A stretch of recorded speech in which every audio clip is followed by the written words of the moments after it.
എല്ലാ വിദ്യാർത്ഥികൾക്കും പുതിയൊരു വീഡിയോയിലേക്ക് സ്വാഗതം. ഈ വർഷത്തെ കണ്ണൂർ യൂണിവേഴ്സിറ്റി ഡിഗ്രി കോഴ്സുകളിലേക്കുള്ള ട്രയൽ അലോട്ട്മെൻറ്റ് റിസൾട്ട് ഇന്ന് പ്രസിദ്ധീകരിക്കുന്നതാണ്.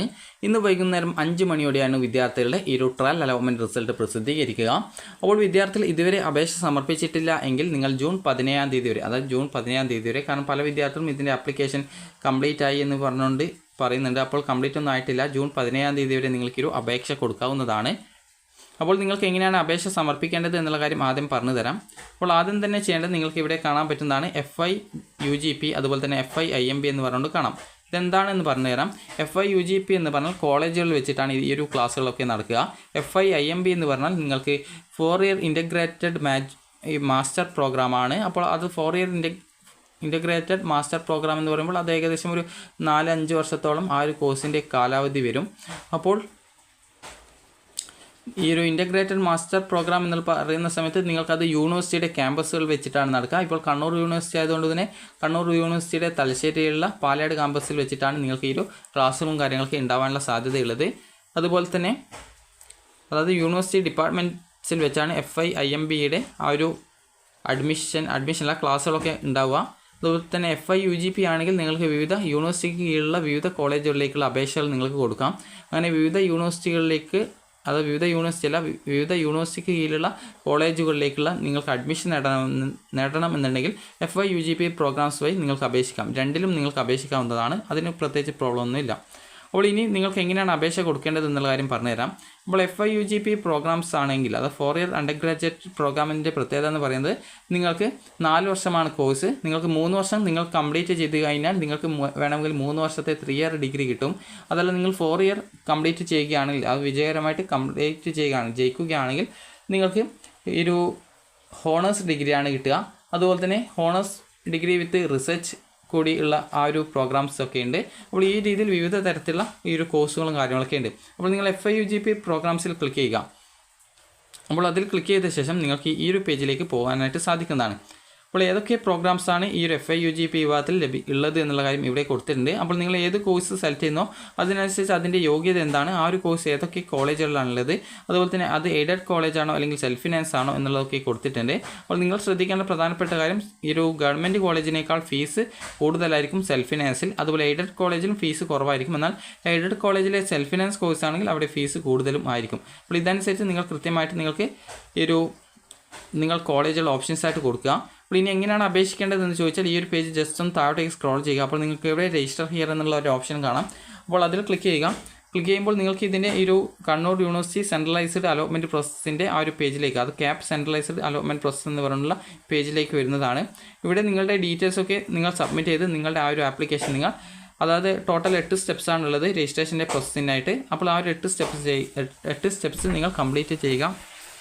അപ്പോൾ വിദ്യാർത്ഥികൾക്ക് ഈ ഒരു 8 സ്റ്റെപ്സ് ഉണ്ട് ഈ ഒരു ആപ്ലിക്കേഷന്. അപ്പോൾ നിങ്ങൾ കൃത്യമായിട്ട് ആ ഒരു സ്റ്റെപ്സും കാര്യങ്ങളൊക്കെ കൃത്യമായിട്ട് ചെയ്യുക. അതുപോലെ തന്നെ നിങ്ങളുടെ കാറ്റഗറി സെലക്ട് ചെയ്യുന്ന സമയത്ത് നിങ്ങൾ കൃത്യമായിട്ട് ഇവിടെ സെലക്ട് ചെയ്യാണ്ട്, കാരണം ഈ ഒരു കാറ്റഗറി അനുസരിച്ചിട്ടാണ് നിങ്ങൾക്ക് ഫീസ് ഇവിടെ വരുന്നത്.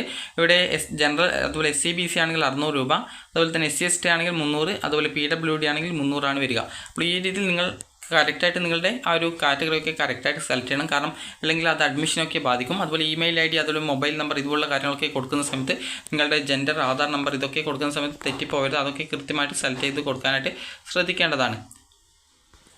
ഇനി അടുത്തതായിട്ടുള്ളത്, നിങ്ങൾക്ക് ഈ രീതിയിൽ 8 സ്റ്റെപ്പ് കംപ്ലീറ്റ് ചെയ്താൽ, അതായത് ഓപ്ഷൻ രജിസ്ട്രേഷൻ, അതുപോലെ നിങ്ങളുടെ ഡോക്യുമെൻറ്റ്സ്, അതായത് റിസർവേഷൻ, അതുപോലെ എന്തെങ്കിലും സംവരണം, അങ്ങനെ നിങ്ങൾക്ക് എന്തൊക്കെ ഡോക്യുമെൻറ്റ്സ് ഉണ്ടോ, അതുപോലെ തന്നെ NCC, SPC, അതുപോലെ തന്നെ സ്കൗട്ട് ആൻഡ് ഗൈഡ്സ് ഇതുപോലുള്ളവയ്ക്കൊക്കെ ബോണസ് പോയിൻ്റ് ഒക്കെ ഉണ്ട്.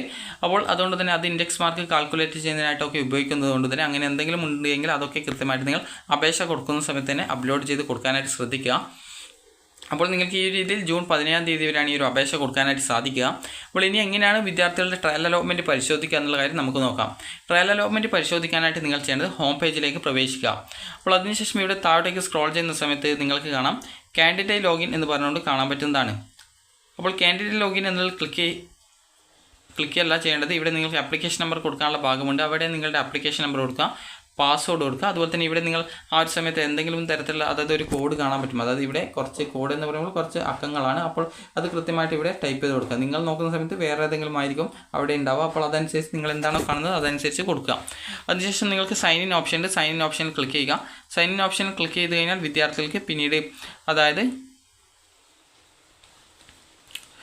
ആ ഒരു പ്രൊഫൈൽ പേജിലേക്ക് പോകാൻ പറ്റുന്നതാണ്. അപ്പോൾ പ്രൊഫൈൽ പേജിൽ പോയ ശേഷം നിങ്ങൾക്ക് നിങ്ങളുടെ congratulation you have got trial allotment എന്ന് പറഞ്ഞുകൊണ്ട് കാണാൻ പറ്റും. അപ്പോൾ നിങ്ങൾക്ക് ട്രയൽ അലോട്ട്മെൻറ്റ് കിട്ടിയിട്ടുണ്ടെങ്കിൽ വിദ്യാർത്ഥികൾ ചെയ്യേണ്ടത് പ്രത്യേകിച്ചൊന്നും ചെയ്യേണ്ടതില്ല. നിങ്ങൾ അടുത്ത അലോട്ട്മെൻറ്റിനായിട്ട് ഫസ്റ്റ് അലോട്ട്മെൻറ്റിനായിട്ട് വെയിറ്റ് ചെയ്യുക എന്നുള്ളത് മാത്രമാണ് ചെയ്യാനുള്ളത്.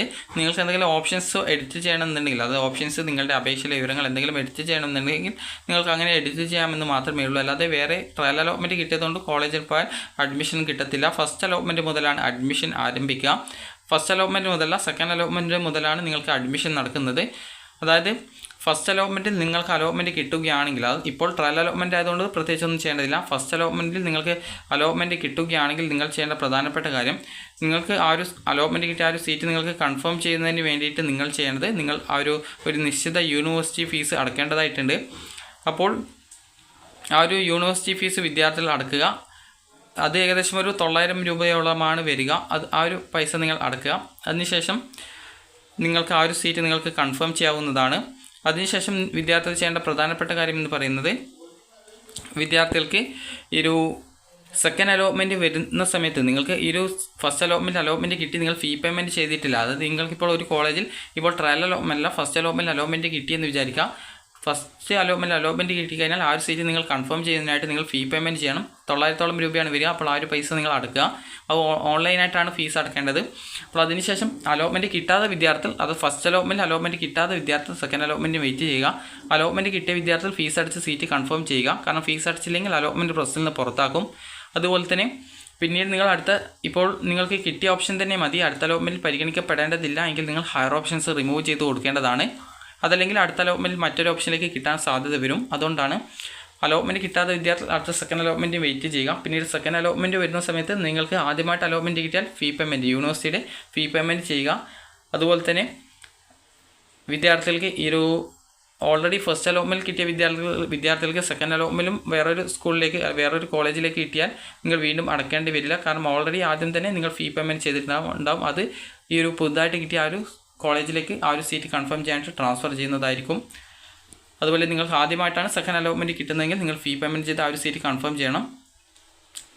അതുപോലെ തന്നെ അലോട്ട്മെൻറ്റ് കിട്ടി ഫീ പേയ്മെൻറ്റ് ചെയ്ത് സീറ്റ് കൺഫേം ചെയ്യാത്ത വിദ്യാർത്ഥികളെ പിന്നീട് ആ ഒരു സെക്കൻഡ് അലോട്ട്മെൻറ്റ് കിട്ടുന്ന സീറ്റ് നഷ്ടപ്പെടാനുള്ള സാധ്യതയുണ്ടാവും.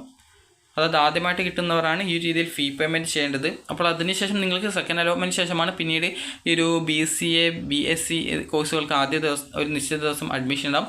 പിന്നീട് BCom, പിന്നീട് BA കോഴ്സ് ലാംഗ്വേജ് അതുപോലെ തന്നെ അതുപോലെ ഓരോ കോഴ്സ് തരംതിരിച്ചിട്ടായിരിക്കും ഓരോ ദിവസം അഡ്മിഷൻ ഉണ്ടാവുക. അപ്പോൾ ആ ഒരു സമയത്ത് കൃത്യമായിട്ട് പോയിട്ട് അഡ്മിഷൻ നേടുകയാണ് നിങ്ങൾ ചെയ്യേണ്ടത്.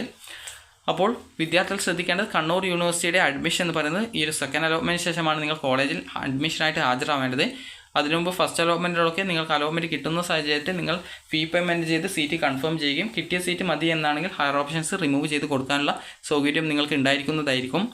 അപ്പോൾ വിദ്യാർത്ഥികൾക്ക് 20 ഓപ്ഷൻസ് വരെയാണ് നിലവിൽ അപേക്ഷ സമർപ്പിക്കുന്ന സമയത്ത് നൽകാൻ സാധിക്കുക. അപ്പോൾ നിങ്ങൾക്ക് കോളേജുകളെ സംബന്ധിച്ചുള്ള വിവരങ്ങൾ അതായത് കോളേജിൽ നിങ്ങളുടെ വീട്ടിൽ നിന്ന് എത്ര ദൂരമുണ്ട്, അതിലെ ഹോസ്റ്റൽ സൗകര്യം അതുപോലെ തന്നെയുള്ള കാര്യങ്ങളൊക്കെ കൃത്യമായിട്ട് നിങ്ങൾ പരിശോധിച്ച ശേഷം മാത്രമാണ് നിങ്ങൾ ഈ ഒരു അപേക്ഷയിൽ ഓപ്ഷനുകൾ നൽകാൻ പാടുള്ളൂ. അതുപോലെ ഓപ്ഷൻ എഡിറ്റ് ചെയ്യുന്നുണ്ടെങ്കിലും ഈ ഒരു കാര്യം ശ്രദ്ധിക്കാം.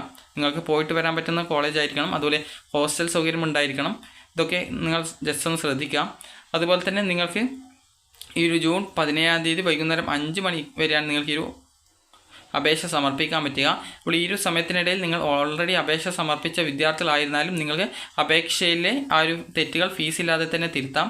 അതുപോലെ തന്നെ അതിനുശേഷം ഈ ഒരു ജൂൺ 17-ാം തീയതിക്ക് ശേഷമുള്ള എഡിറ്റും കാര്യങ്ങൾക്കൊക്കെ നിങ്ങളോട് ഫീസ് ഈടാക്കുന്നതായിരിക്കും. അതുകൊണ്ട് തന്നെ നിങ്ങൾക്ക് ജൂൺ 17-ാം തീയതി വരെ നിങ്ങൾക്ക് ഏത് തരത്തിലുള്ള എഡിറ്റും കാര്യങ്ങളൊക്കെ ചെയ്യാൻ സാധിക്കുന്നതായിരിക്കും. അപ്പോൾ നിങ്ങൾക്ക് ഈ വീഡിയോ ഉപകാരപ്രദമായിട്ടുണ്ടെങ്കിൽ ലൈക്ക് ചെയ്യുക, ഷെയർ ചെയ്യുക. Thank you for watching.